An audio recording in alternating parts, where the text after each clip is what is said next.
Je vous embarque dans l'aventure osmoseur d'eau. Donc un osmoseur, ça sert à quoi? Ça sert à filtrer l'eau du robinet. Ça sert à filtrer l'eau de pluie aussi pour qu'on n'ait pas tous les produits toxiques qu'il peut y avoir dans ces eaux-là. Alors ça a différents rôles. Bien sûr, ça a un rôle sur la santé puisque c'est important pour nous d'avoir une eau qui est bonne à la consommation. Et c'est pas toujours le cas, même dans nos eaux du robinet, surtout dans les grandes villes. Mais c'est aussi pour des raisons écologiques.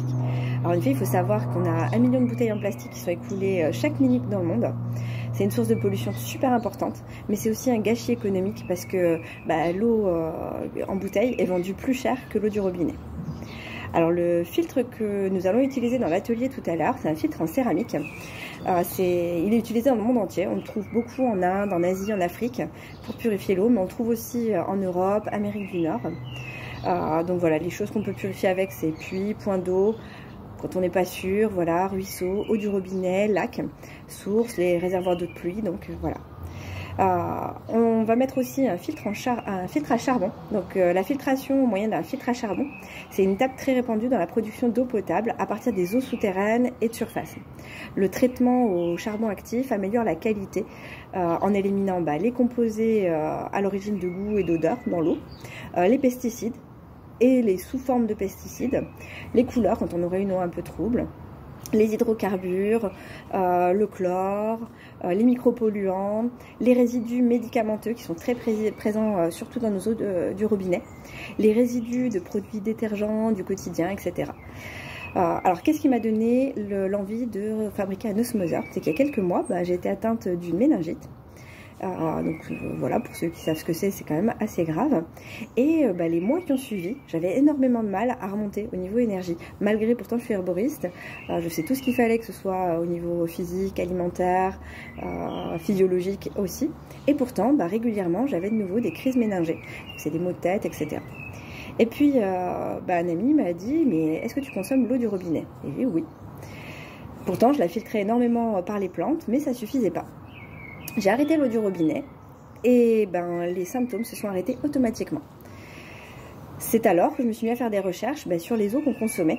Puis, alors bien sûr, on a de l'eau potable en France au robinet, mais malgré tout, la totalité des polluants qui sont à l'intérieur ne sont pas filtrés. Et en fonction des jours, des moments de l'année, etc., on a quand même des micropolluants qui touchent notre santé. N'oublions pas que nous avons un organisme composé majoritairement d'eau, donc l'eau a un impact énorme sur nos pensées, sur les lois physiques qui régissent ce que nous vivons chaque jour.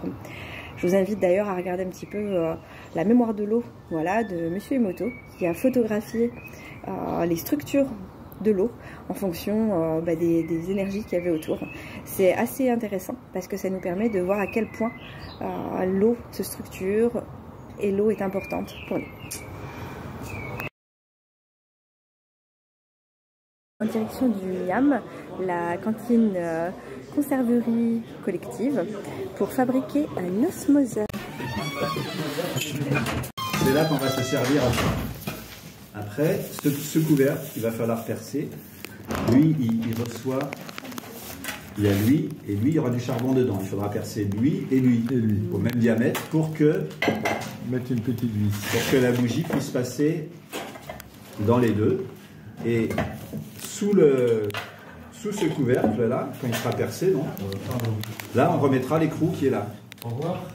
Au revoir. Pour serrer la bougie. Ah, le filtre, tu le coinces entre les deux couvercles. C'est c'est les deux couvercles. C'est-à-dire que tu as les deux couvercles comme ça. D'accord. Lui, il vient là. D'accord. Et après, on vient serrer ici avec les joints. D'accord, oui, bien sûr. Et parce que si on ne serre pas, évidemment, ça va couler. Oui. Ça va couler d'ici. Oui. Et il ne faut pas que ça coule. Le but, c'est que ça coule par là seulement. D'accord. Voilà, donc ça, c'est en gros. Après, ce qu'il faut faire, c'est déjà percer. Camarade, perçons. Ici, quand on a trop de résidus à sec, les résidus à sec forment une petite boule sur cette mine. La mine va dégager de l'acide pour dissoudre cette boule et que ça passe dans le reste. Mais à force de dégager de l'acide, les alvéoles se détériorent. Donc c'est pas bon de boire de l'eau avec des résidus à sec en a priori.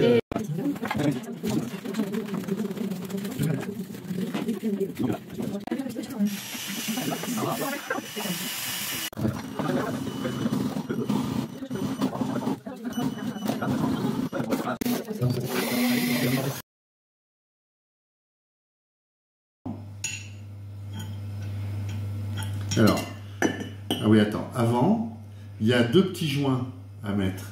Il y a, normalement, oui, je te les ai mis. Non, non, regarde. Normalement, tu as 2 joints. Ok. Tu vois? Donc, il faut mettre les 2 joints donc, pour l'étanchéité ici dans le bocal de verre. Donc, tu le rentres dedans, tu le fais passer par là. D'accord? Ensuite, tu prends un joint comme ceci que tu vas mettre là. Tu prends ton couvercle comme ceci. Tu vas remettre un petit joint là. Voilà. Donc tu mets le joint, le petit joint noir là pour faire l'étanchéité entre les deux. Là, tu mets le petit couvercle. Ensuite, tu mets la rondelle métallique. Je sais plus, non, il y a le joint. Ah oui, non, tu mets le joint, la rondelle métallique et ça que tu vas visser. Alors, il faut le visser et que ça tienne, d'accord? Et en fait, tu vois la bougie comment elle bouge. En fait, il faut arriver à visser, mais sans prendre d'outils, parce que si tu serres trop, tu vas risquer de casser la base de la bougie. Donc, il ne faut plus qu'elle bouge. Mais pas prendre de pince. Il faut le serrer à la main, là tu vois, presque. En tenant le petit couvercle là. Voilà, ça y est. Et après, clac, c'est fini. Et voilà. La seule chose c'est que faut mettre le robinet. Voilà, il faut bien mettre le petit robinet en bas. Ensuite, on remplit d'eau en haut et l'eau va couler Exactement. en bas et être Voilà. filtrée.